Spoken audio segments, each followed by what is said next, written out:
When the fires finally dimmed, the world was a grave of glass and smoke. Cities had melted into rivers of metal. The seas were black mirrors reflecting a sky that no longer moved. Only a few survived, scattered, starving, hollow from watching their shadows burn. They spoke little. They hid in caves where the earth still breathed. At night they heard him, Deegan, feeding somewhere beyond the horizon, devouring storms, tearing the moon apart piece by piece. The survivors called those nights the Red Hours. Among them was a woman named Kyle, last of the Sky Priests. She remembered the old myths, the ones that said Deegan had a brother, a being made not of hunger but of balance. The Dragon of Light, banished long ago for showing mercy. Desperation turned myth into prayer. Kale gathered the remnants of humankind and built an altar from the bones of fallen machines.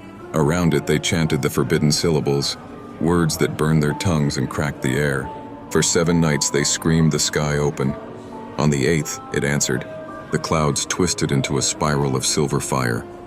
Lightning fell upward.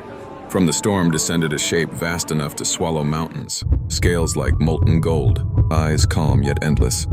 The great dragon had returned. Where Deegan was chaos, the dragon was order. His roar shook the ashes from the stars. He looked upon the shattered earth and wept fire that healed what it touched. Dagon felt it instantly. From the other side of the world he turned. The ground buckled beneath his steps as he came, rage splitting the horizon. When the brothers met, the world stopped breathing. Darkness and light collided. Waves of energy split oceans and set the sky aflame. Every strike from Deegan birthed a storm. Every breath from the dragon carved rivers of light across the clouds. Mountains rose and fell in seconds. The survivors watched from miles away as the heavens bled colors unseen by man. Then in one blinding moment, the dragon opened his chest and released the core of his power, a silent pulse that wrapped around Deegan like chains of light. Deegan screamed, a sound so vast it cracked the moon.